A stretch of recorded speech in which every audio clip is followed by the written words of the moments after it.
Shalom jemaat sekalian. Puji nama Tuhan, kita boleh hadir kembali di rumah Tuhan untuk bisa menyegarkan jiwa kita kembali, untuk bisa memuji, memuliakan nama Tuhan, mendengar firman-Nya. Biarlah kita mau taruh hati kita terdalam untuk mau merasakan hadirat Tuhan. Sebelum kita mulai pada hari ini, mari kita mulai dengan doa. Tuhan Yesus, terima kasih ya Tuhan, sungguh terima kasih atas kemurahan-Mu ya Yesus. Terima kasih ya Tuhan atas kebaikan-Mu pada kami semua, sehingga kami boleh masih sehat, masih kuat untuk bisa datang pada hari ini dalam rumah-Mu ya Tuhan. Kami rindu Yesus untuk berada dalam hadirat-Mu ya Tuhan. Tuhan, kami mau undang hadirat-Mu untuk hadir di tengah kami ya Yesus, biar kami bisa merasakan Engkau. Di dalam Engkau ya Tuhan, kami menemukan damai sejahtera yang luar biasa, kasih kemurahan-Mu yang ajaib dalam kehidupan kami Yesus. Terima kasih ya Bapa, biar Engkau yang menjamah hati setiap kami Yesus. Kami mau menyembah Engkau ya Bapa. Dalam nama Tuhan Yesus kami berdoa. Amin.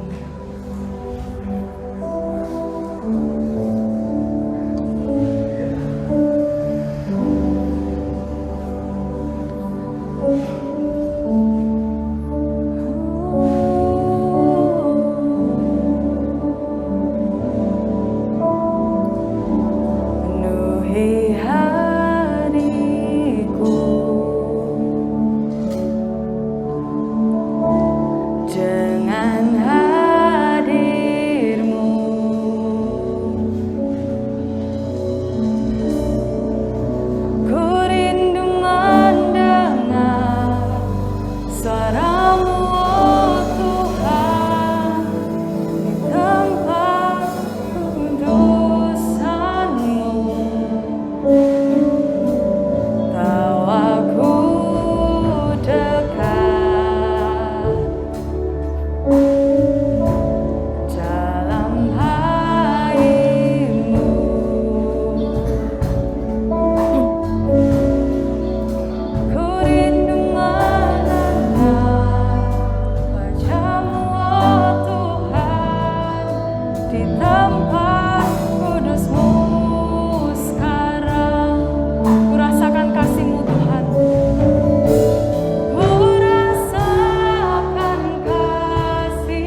selalu mengeratkan hati kami kepadamu ya Yesus.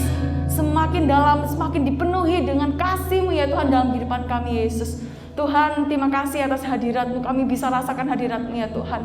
Kami mau lebih lagi memuji dan memuliakan nama-Mu. Dia bilang kami bisa bersorak-sorai memuji memuliakan nama-Mu. Terima kasih ya Bapa. Dalam nama Tuhan Yesus, haleluya, amin. Siap memuji nama Tuhan, amin. Sebelum itu kasih jempol dulu ke kanan kirinya. Amin.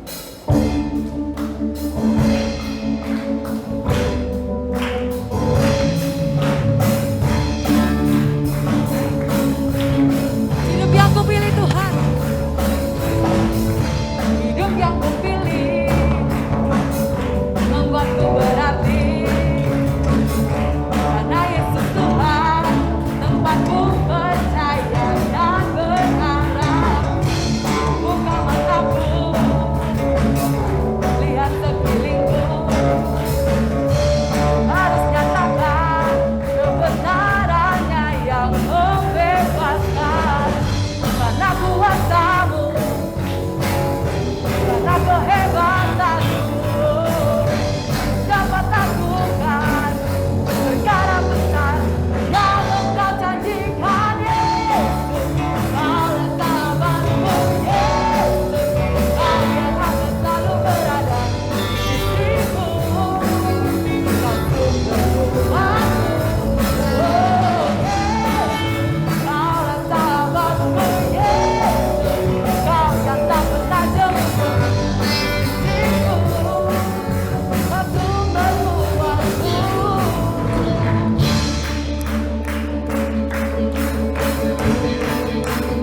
Hidup yang kupilih, hidup yang kupilih membuatku berarti, karena Yesus Tuhan tempatku percaya dan berharap. Buka mataku, lihat sekelilingku, harus katakan kebenarannya yang membebaskan.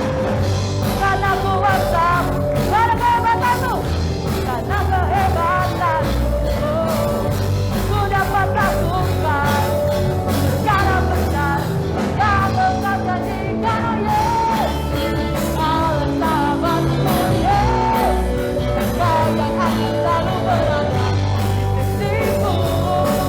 Kau sumber kuatku. Oh Yesus, Kaulah sahabatku. Yesus, Kau yang tak pernah jemu di sisiku. Kau sumber kuatku. Yesus, Kaulah sahabatku. Kau yang akan selalu berada di sisiku.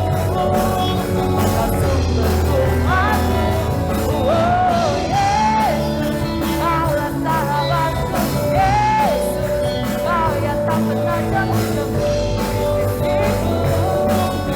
Kau sumber kuatku. Coba katakan, Kau sahabatku berada di sisiku.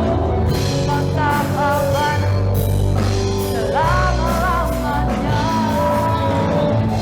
Kau sahabatku berada di sisiku selama-lamanya.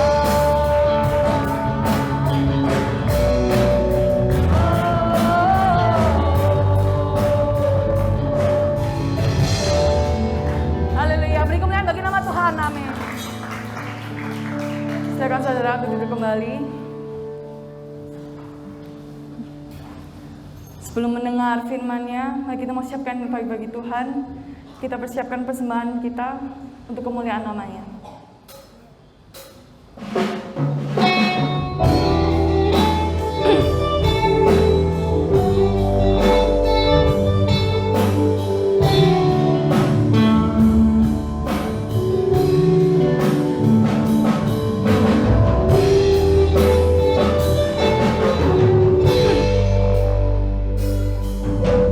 Alam semesta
bagi nama Tuhan.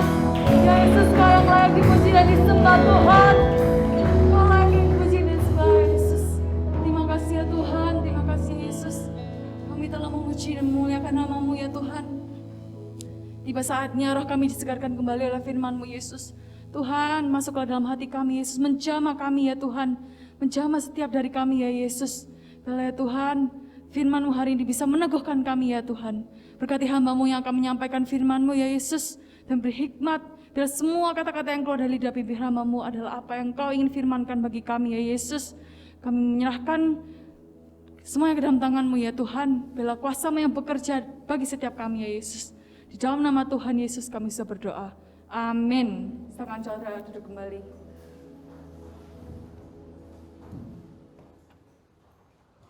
Puji Tuhan, kembali saudara akan diberkati oleh Tuhan Yesus melalui firman-Nya. Kita akan bangkit berdiri, kita baca dalam Markus 4 ayat yang ke-19. Injil Markus 4 ayat yang ke-19. Lalu kekhawatiran dunia ini dan tipu daya kekayaan dan keinginan-keinginan akan hal yang lain, masuklah menghimpit firman itu sehingga tidak berbuah. Amin. Amin. Firman Allah di sini disebut atau diumpamakan sebagai benih. Manusia itu membutuhkan firman, karena firman itu menimbulkan iman. Dengan iman ada penyertaan Allah, dengan iman saudara diselamatkan. Ya. Dengan iman saudara mendapat kasih karunia dari Bapa. Jadi manusia itu membutuhkan iman. Tetapi di dalam ayat ini dikatakan, ya, benih itu atau firman itu dikatakan terhimpit, ya, sehingga tidak berbuah. Ya, kita melihat semak duri ini berbicara tentang kekayaan dunia, ya, yang mematikan iman. Ini perhatikan, banyak orang Kristen tidak memahami ini. Di dalam waktu hidup di dalam dunia ini, yang dicari, yang dikejar, yang fokus hanya perkara-perkara jasmani atau kekayaan dunia ini.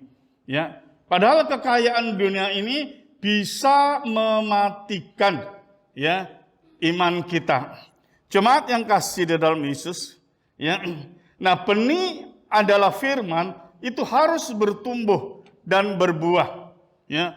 Tujuannya untuk menimbulkan iman dan kita memiliki sifat ilahi untuk mengerti kehendak Bapa. Seringkali kita disebut anak-anak Allah, tetapi kita tidak memahami sifat Bapa kita. Ya, justru firman itu adalah perkataan Tuhan Yesus sendiri yang mengajarkan di dalam kehidupan kita supaya kita bisa, ya, selain memiliki iman, kita memiliki sifat ilahi. Sifat ilahi itu adalah sifat Bapa. Ya, kita mengerti kehendak Bapa. Ya. Nah, selain manusia itu membutuhkan firman, ya, manusia juga, ya, diajarkan untuk memuliakan Tuhan. Kalau tadi dikatakan firman itu terhimpit, ya, oleh kekayaan dunia ini. Bukan berarti kekayaan itu tidak dibutuhkan. Ya, jangan salah mengerti. Di dalam Amsal 3 ayat 9, bahwa kekayaan itu dibutuhkan untuk memuliakan Allah. Coba dibaca. Muliakanlah Tuhan dengan hartamu dan dengan segala hasil pertama dari segala penghasilanmu. Dikatakan muliakanlah Tuhan dengan hartamu. Ya, kalau orang tidak punya harta berarti miskin. Ya, nah kita melihat Allah menghendaki kita ini memiliki kekayaan untuk memuliakan Dia. Jadi Allah juga tidak menghendaki kemiskinan, tapi Allah juga menghendaki kekayaan untuk memuliakan Dia. Jemaat yang kasih di dalam Yesus, ya. Tapi iblis juga pakai kekayaan untuk mematikan iman manusia. Ya, jadi Allah mendaki kalau kita diberkati kaya, kekayaan itu untuk memuliakan Allah. Tapi iblis memakai kekayaan itu untuk mematikan iman kita. Kalau kekayaan itu jauh lebih besar dari iman saudara. Ya. Nah, seringkali ini tidak dipahami. Dia cuma ingin kaya, tapi iman rohaninya tidak ditingkatkan. Ya. Hingga kekayaan itu melebihi imannya. Nah, itu berakibat imannya terhimpit dan mati. Artinya mati rohani. Jadi kekayaan itu tidak boleh melebihi iman saudara. Ya, maka kalau saudara ingin kaya, tingkatkan iman rohani saudara. Karena orang kaya, ya, yang beriman, yang memahami kehendak Allah, kekayaan itu untuk memuliakan Bapa. Ya. Nah, seringkali cuma kita yang kejar dan fokus kaya saja. Nah, kita tidak memahami, ya, kekayaan itu untuk apa. Ya. Maka kita melihat, ya, Tuhan Yesus berkata dalam Markus 8 ayat 36, apa gunanya seorang memperoleh seluruh dunia, tetapi ia kehilangan nyawanya? Tuhan mengatakan, jika keinginan kita ini cuma untuk kepuasan daging, kepuasan hidup sesaat ini saja, Tuhan Yesus mengatakan percuma, ya, mendapatkan kekayaan dunia, tapi jiwamu tidak selamat. Ya. Tapi sekali lagi, kaya sukses itu bukan dosa. Karena kekayaan itu dari Allah. Itu dituliskan Amsal 10 ayat 22. Berkat Tuhanlah yang menjadikan kaya, susah payah tidak akan menambahinya. Berkat Tuhanlah yang menjadikan kaya, susah payah saudara tidak menambahinya. Berarti ini satu ya, peringatan bagi kita. Manusia itu sering kali dengan bersusah payah, ya, hidupnya fokus kepada kekayaan. Ya, padahal kekayaan itu dari Tuhan. Ya, kalau kita hidup dekat kita hidup dekat, ya, dengan Tuhan, kita bisa memuliakan Tuhan. Tuhan berikan kekayaan untuk memasyurkan namanya. Ya, jadi kita melihat kaya itu juga dari Tuhan, ya. Tapi kalau kaya itu lebih besar dari imannya, maka iman ini bisa mati. Ini sudah saya berulang-ulang katakan, ya. Jadi hati-hati dengan orang yang tidak memahami tentang kekayaan. Itulah sebabnya Tuhan Yesus mengajarkan, ya, Bapa kami yang di sorga, dikuduskanlah namamu, datanglah kerajaanmu, jadilah kehendakmu di bumi seperti di sorga. Berikanlah pada hari ini makanan kami secukupnya. Ya. Nah, Tuhan ajarkan kita tidak hidup tamak, kita hidup sederhana, sesuai iman kita. Sebab sekali lagi, kalau kekayaan kita lebih besar atau lebih tinggi dari iman kita, maka kekayaan itu akan mematikan, ya, iman kita. Kita melihat 1 Raja-Raja 10 ayat 23. Raja Salomo melebihi semua raja di bumi dalam hal kekayaan dan hikmat. Kalau kita baca ayat sebelumnya itu luar biasa Salomo. Tapi kita melihat Salomo itu mengumpulkan kekayaannya itu luar biasa banyaknya. Emas begitu banyak tidak bisa ditimbang. Ya. Bahkan dikatakan perak itu seperti batu. Tapi imannya tidak ditingkatkan. Maka kekayaan Salomo ini mematikan iman Salomo sendiri. Nah, ini bahayanya kalau orang tidak memahami.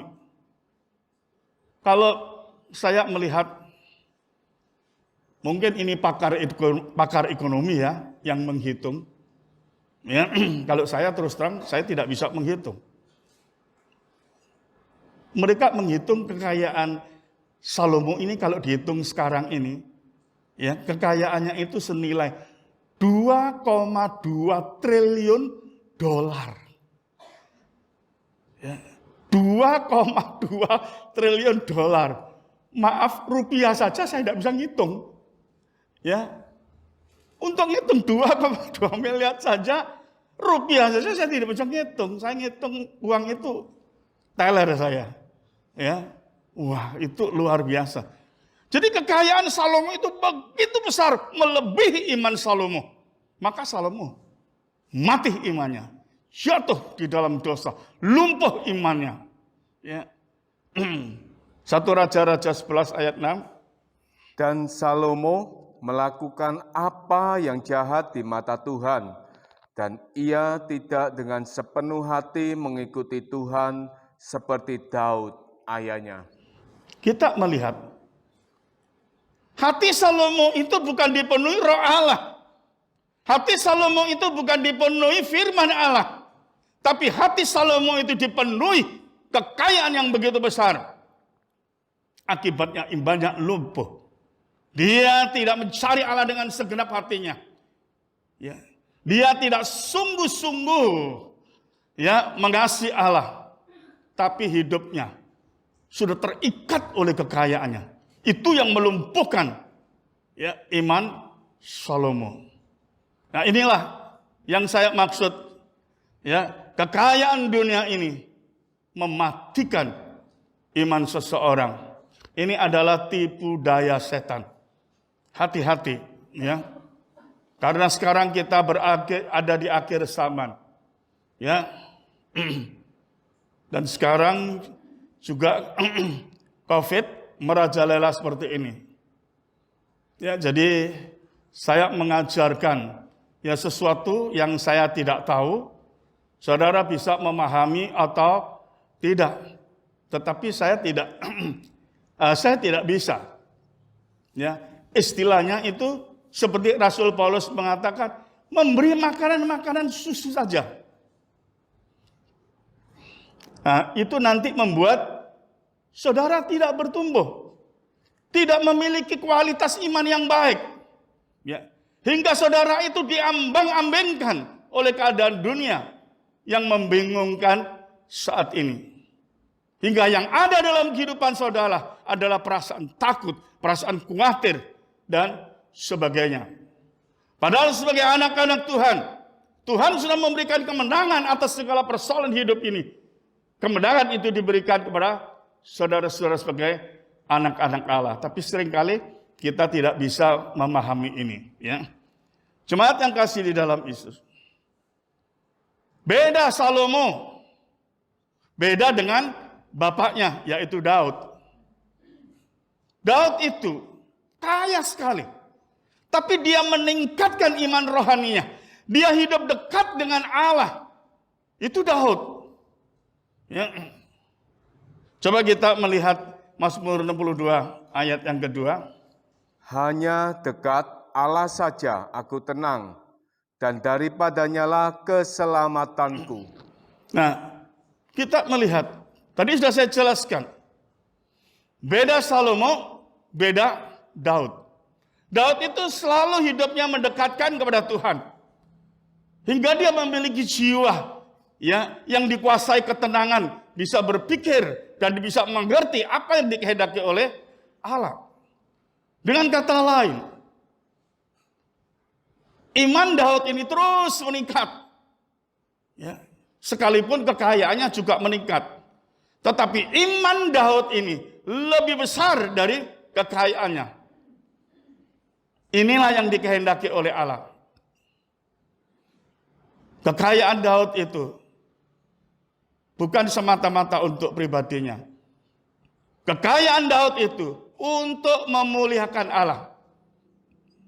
Itulah sebabnya dengan kekayaan Daud yang begitu besar, Daud mendirikan bait suci yang sangat besar dan megah sekali. Semua tembok dilapisi dengan emas. Semua ya emas.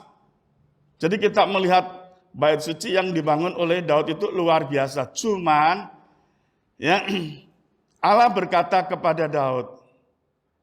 Daud mengatakan keinginannya ingin membangun bait suci yang megah dan besar.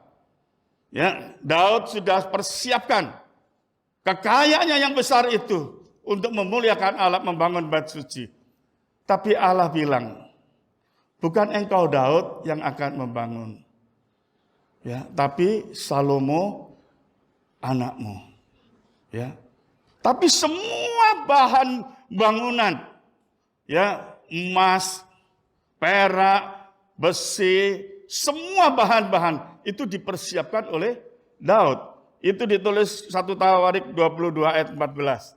Sesungguhnya, sekalipun dalam kesusahan, aku telah menyediakan untuk rumah Tuhan itu 100.000 talenta emas dan 1.000.000 talenta perak dan sangat banyak tembaga dan besi, sehingga beratnya tidak tertimbang. Juga aku telah menyediakan kayu dan batu, tetapi baiklah engkau menambahinya lagi. Coba, Daud memanggil anaknya Salomo. Salomo, aku akan membangun bait suci, tapi Tuhan menunjuk engkau yang membangunnya. Aku sudah siapkan semua bahan-bahannya untuk membangun bait suci ini. Ya. Kalau ada kurangnya, kamu yang nambahi. Ya. Kalau ada kurang-kurang sedikit, kamu yang nambahi. Ya. Jadi maksud Daud itu supaya yang berkorban untuk pembangunan bait suci itu bukan cuma kekayaannya Daud, tapi dia ingin supaya Salomo ikut andil dengan kekayaannya untuk membangun bait suci ini. Nah, jadi kita melihat iman Daud ini lebih besar dari kekayaannya. Itulah sebabnya dia bisa memuliakan Tuhan dengan kekayaannya, membangun bait suci dengan biaya begitu besar sekali. Dan kita melihat dikatakan, ya, itu nggak bisa ditimbang katanya. Ya, begitu ya besar yang Daud korbankan ya untuk pembangunan bait suci. Ya. Jemaat yang kasih di dalam Yesus, orang yang hidup dekat Allah, ya seperti Daud, kekayaan tidak bisa mematikan imannya. Ya, karena hidupnya dipenuhi dengan kasih Allah. Itu Daud. Daud itu setiap hari atau kehidupannya sehari-hari itu mendekat kepada Allah. Ya. Maka sampai ya ada hamba Tuhan mengatakan Daud itu tahu ya detak jantungnya Allah karena begitu dekat. Dia bersandar kepada Allah. Ya. Nah, orang seperti ini dipenuhi kasih Allah. Maka kekayaan sebesar apapun tidak bisa mengikat ya hidup orang yang mengasihi Allah seperti Daud. Nah, ini yang Allah inginkan. Ya. Kalau kita ingin kaya, tingkatkan iman rohani kita terlebih dahulu. Ya. Kalau iman rohani kita berkualitas mantap, Tuhan memberikan kekayaan dan kekayaan itu bisa untuk memuliakan Tuhan. Seringkali saya melihat kekayaan itu untuk kepentingan pribadi kita. Jadi jemaat yang kasih di dalam Yesus, ya, mari kita bisa memahami setiap kehendak Allah dengan baik. Ya, orang yang kaya, ya, tapi hidupnya kalau tidak dekat Tuhan, maka hidupnya itu cuma ya dipenuhi kekayaannya. Ya, dan itu berakibat imannya mati oleh karena kekayaannya itu tadi. Ya. Jemaat yang kasih di dalam Yesus, seringkali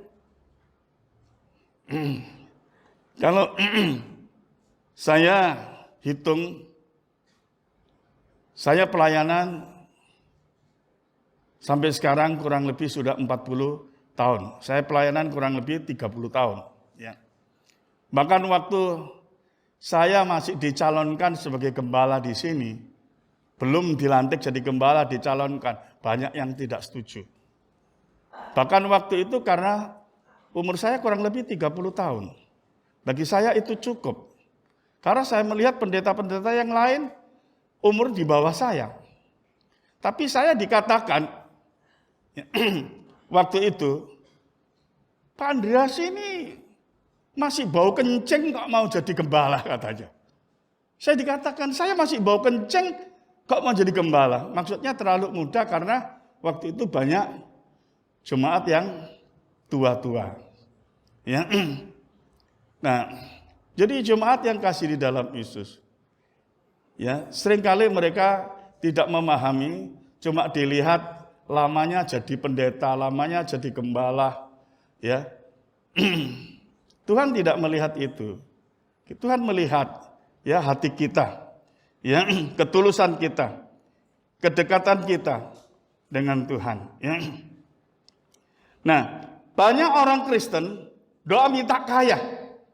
Seperti tadi saya katakan, tapi imannya tidak ditingkatkan. Kalau doa Tuhan, berkati saya dengan berkat berlimpah-limpah, berarti dia minta kekayaan. Berkati saya Tuhan dengan berkat berlimpah-limpah, berarti dia minta kekayaan. Tapi imannya tidak ditingkatkan, maka Tuhan tidak beri. Ya. Kenapa Tuhan tidak beri? Nah, ini dia tidak mengerti bahwa Allah sedang mengasihi dirinya. Bahkan sering kita membandingkan diri kita dengan orang lain. Ya, misalkan, orang itu modelnya kayak gitu Tuhan, gak rohani, tapi kok kaya Tuhan. Ya, kita tidak mengerti bahwa Allah itu sedang mengasihi diri kita. Kita berdoa minta kekayaan yang berlimpah, Tuhan tidak beri karena mengasihi kita. Ya, nah, cara berpikir Tuhan, lebih baik saudara miskin di bumi, tapi kaya di sorga. Ya, saudara punya iman tetap baik, iman rohani saudara tetap baik. Ya, jadi sekali lagi, bagi Tuhan, saudara dipandang lebih baik miskin di bumi, tapi kaya di sorga. Daripada kaya di bumi, tanpa persiapan iman yang baik. Saudara terikat oleh kekayaan, dan mati di neraka. Itu tidak dikehendaki Tuhan. Tuhan turun dari sorga, naik ke salib untuk menyelamatkan kita. Jadi Tuhan tidak menginginkan satu orang pun ya tetap tinggal dalam dosa dan binasa di neraka. Itulah sebabnya dia turun ke bumi untuk menyelamatkan kita. Ya. Nah, tapi manusia sulit mengerti kasih Allah dengan benar. Mereka tidak memahami. Ya. Kecuali yang orang itu yang sudah mengerti hatinya Allah. Ya. Jemaat yang kasih di dalam Yesus. Dalam keadaan apapun, ya, saya tidak pernah menyalahkan Tuhan. Dalam keadaan apapun, dalam keadaan sakit, dalam keadaan menderita, dalam keadaan saya tidak pernah. Ya. Karena saya tahu Tuhan itu mengasihi saya, dan Tuhan itu sudah naik ke salib untuk saya, menggantikan kematian saya. Apa yang lebih besar dari itu? Gak ada. Ya. Cuma kita karena kurang dekat, jadi kita tidak memahami hati Bapa. Itu saja. Kalau kita memahami ya, hati Tuhan, sesungguhnya kasih-Nya itu sangat besar. Dia arahkan dalam kehidupan kita. Tapi sekali lagi, sulit manusia memahami kasih Allah. Karena dia tidak mengerti hati Allah. 2 Raja-Raja 5 ayat 15 dan 16. Kemudian kembalilah ia dengan seluruh pasukannya kepada abdi Allah itu. Setelah sampai, tampillah ia ke depan Elisa dan berkata, "Sekarang aku tahu bahwa di seluruh bumi tidak ada Allah kecuali di Israel. Karena itu, terimalah kiranya suatu pemberian dari hamba-Mu ini." Tetapi Elisa menjawab, "Demi Tuhan yang hidup, yang di hadapannya aku menjadi pelayan, sesungguhnya aku tidak akan menerima apa-apa." Dan walaupun Naaman mendesaknya supaya menerima sesuatu, ia tetap menolak. Kita melihat siapa ya, yang tidak suka dengan kekayaan besar. Naaman itu memberikan kekayaan besar kepada Nabi Elisa, tapi ditolak oleh Nabi Elisa. Karena Nabi Elisa itu penuh roh. Hidupnya begitu dekat dengan Allah. Ya. Dan dia tahu. Ya. Maka kita melihat, ya, kalau dia terima kekayaan yang besar itu, ada dampaknya, ada akibatnya. Maka kita melihat Nabi Elisa itu menolak kekayaan Naaman. Karena kekayaan Naaman itu berakibat menajiskan, ya, pelayanan Nabi Elisa.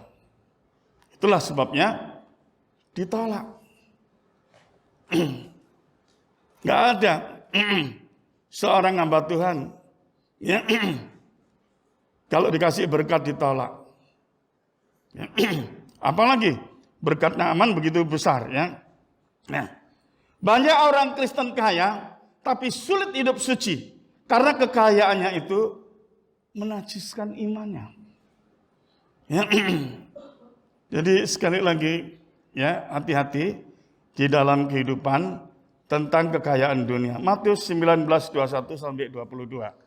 Kata Yesus kepadanya, "Jikalau engkau hendak sempurna, pergilah, jualah segala milikmu, dan berikanlah itu kepada orang-orang miskin, maka engkau akan beroleh harta di surga.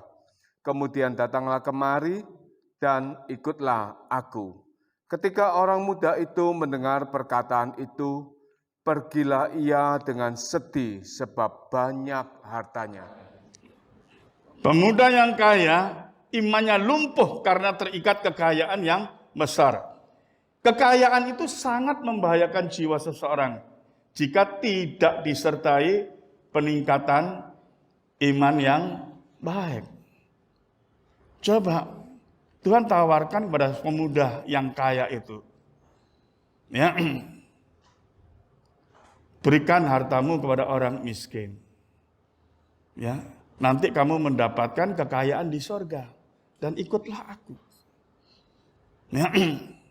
Nah, kita melihat karena pemuda ini sangat kaya dan kekayaannya itu mengikat pemuda ini, ya, maka kita melihat, ya, pemuda ini menolak, ya, apa yang dikehendaki oleh Tuhan Yesus, memberikan hartanya kepada orang miskin, dan nanti mendapat kekayaan yang begitu besar di sorga, dan menjadi pengikut Yesus. Kita melihat, ya, nanti sama-sama Tuhan memerintah di sorga. Tapi semua kemuliaan ini ditolak oleh pemuda yang sangat kaya ini. Dia pilih kemuliaan dunia daripada kemuliaan sorga. Nah, inilah yang seringkali di dalam Alkitab, ya, kekayaan ini membutakan, atau ilas zaman ini membutakan orang-orang yang beriman. Jemaat yang kasih di dalam Yesus. Kaya, tapi kalau jiwanya kosong itu percuma. Ya, itu kebahagiaan semu. Ya. Kalau hidupnya jiwanya kosong, berarti masih ada rasa takut, rasa khawatir, ya, dan hidupnya, ya, tidak ada ketenangan. Tapi jiwa tenang itu tanda penuh firman dan Roh Kudus, ya. Maka hidup bahagia, ya, tidak dikuasai rasa takut. Kalau saudara, kebahagiaan saudara karena hal-hal rohani, ya, maka saudara bebas dari rasa takut. Markus 4 ayat 20. Dan akhirnya yang ditaburkan di tanah yang baik ialah orang yang mendengar dan menyambut firman itu lalu berbuah. Ada yang 30 kali lipat, ada yang 60 kali lipat, dan ada yang 100 kali lipat. Kita melihat yang ditabur di tanah yang baik, ya. Nah, itu bisa berbuah 30, 60, 100 kali lipat. inilah yang dikehendaki oleh Allah. Ya. Dalam Markus 4 ayat 20, kalau manusia lama itu tanah hatinya jelek karena dosa dan karena kutuk Allah. Tapi kalau saudara manusia baru, tidak ada dosa karena dosa saudara sudah ditebus oleh Tuhan Yesus. Tidak ada kutuk, ya. Maka tanah hati saudara itu adalah baik. Maka tidak ada alasan kalau saudara tidak bisa berbuah. Buah itu adalah berbicara tentang karunia-karunia. Ya, sifat-sifat Allah yang baik. Ya, itu harus ada dalam kehidupan saudara. Karena kalau saudara anak-anak Tuhan, saudara harus mencerminkan kemuliaan Bapamu. Ya. Nah, itu yang dikehendaki Tuhan. Nah, yang menjadi masalah tidak berbuah karena tipu daya keadaan, kekayaan dunia ini. Ya. Nah, seringkali kehidupan iman rohani kita, kekudusan kita, kesucian kita tidak bisa bertumbuh karena kekayaan dunia ini melumpuhkan iman rohani kita. Ya. Nah, jadi jemaat yang kasih di dalam Yesus, hendaklah saudara hidup seperti Daud, suka mendekatkan diri kepada Tuhan. Ya. Maka kekayaan sebesar apapun tidak bisa mematikan iman saudara. Orang yang hidupnya terikat firman, itu hidup memuliakan Tuhan Yesus. Dan hidupnya dalam damai sejahtera Allah. Jemaat yang kasih di dalam Yesus, seringkali berbicara hidup dalam damai sejahtera Allah tidak dipahami. Orang yang hidup dalam damai sejahtera Allah sudah tidak memikirkan. Ya. Artinya sudah tidak terikat oleh hal-hal keduniawian ini. Ya. Saya mengucap syukur kepada Tuhan. Ya. Tuhan selalu menyertai dan memberkati hidup saya hingga saya tidak terikat oleh hal-hal keduniawian. Jadi mari jemaat yang kasih dalam Yesus.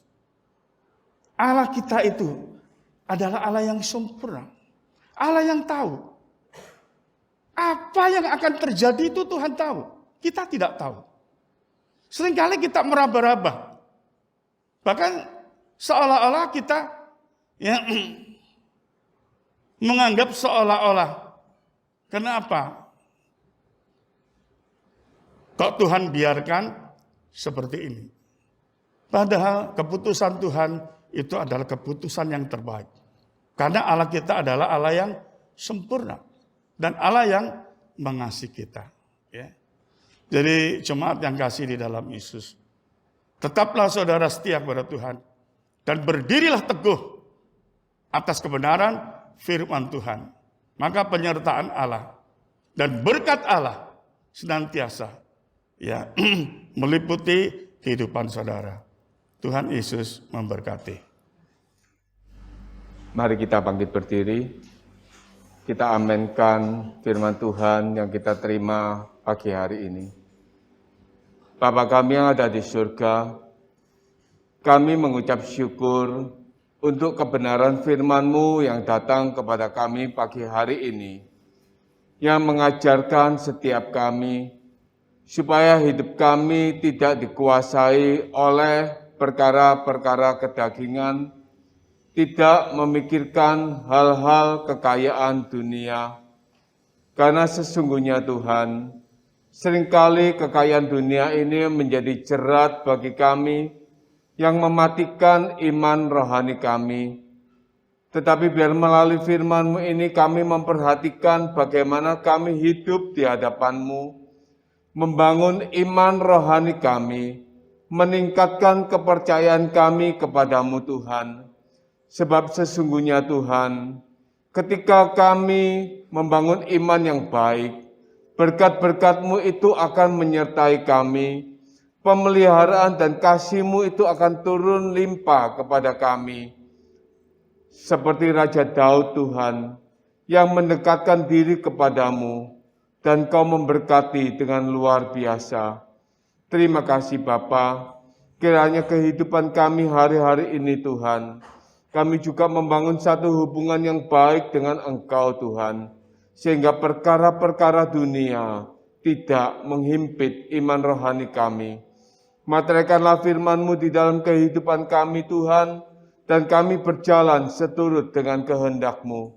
Memberkati hamba-Mu gembala kami yang telah menyampaikan kebenaran firman-Mu, memberkati di dalam pengurapan dan pembukaan rahasia firman-Mu, memberkati Tuhan di dalam kesehatannya, dan memberkati di dalam seluruh kehidupannya.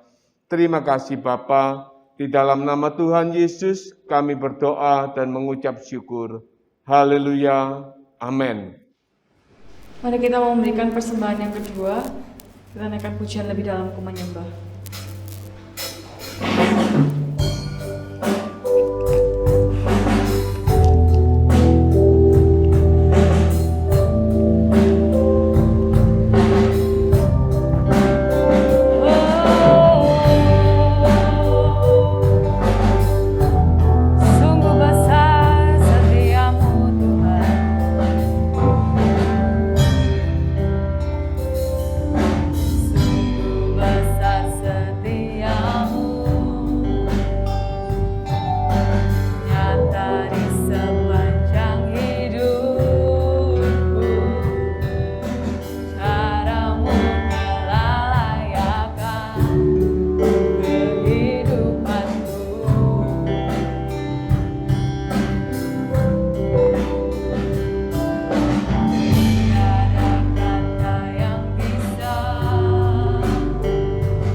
Bapa di dalam nama Tuhan Yesus, dengan penuh rasa syukur dan terima kasih, Tuhan Yesus sudah memberkati ibadah pagi hari ini. Melalui firman-Mu, iman roh kami kembali teguhkan. Memberkati leader, memberkati yang main musik, memberkati seluruh umat-Mu yang hadir pada pagi hari ini, juga memberkati jemaat yang melihat, yang beribadah melalui live. Tuhan berkatilah semua umat-Mu di tempat ini. Jauhkan dari segala malapetaka, jauhkan dari segala sakit penyakit, khususnya jauhkan dari virus corona. Berkati umat-Mu, sertai lindungi mereka, tutup bungkus dengan kuasa-Mu ya Bapa. Dan Engkau berkati usaha pekerja mereka, keuangan mereka, lancarkanlah semuanya ya Bapa. supaya mereka bersukacita dalam nama Tuhan, dan nama Tuhan Yesus tetap dimuliakan. Kalau sebentar ya Bapa, mereka akan pulang ke masing-masing. Kiranya berkat dan campur tangan Tuhan Yesus tetap menyertai mereka. Sekarang jemaat yang kasih dalam Yesus, pulanglah dengan berkat dan damai sejahtera yang dianugerahkan di dalam nama Tuhan Yesus Kristus. Terima kasih Bapa. Amin. Ku tinggi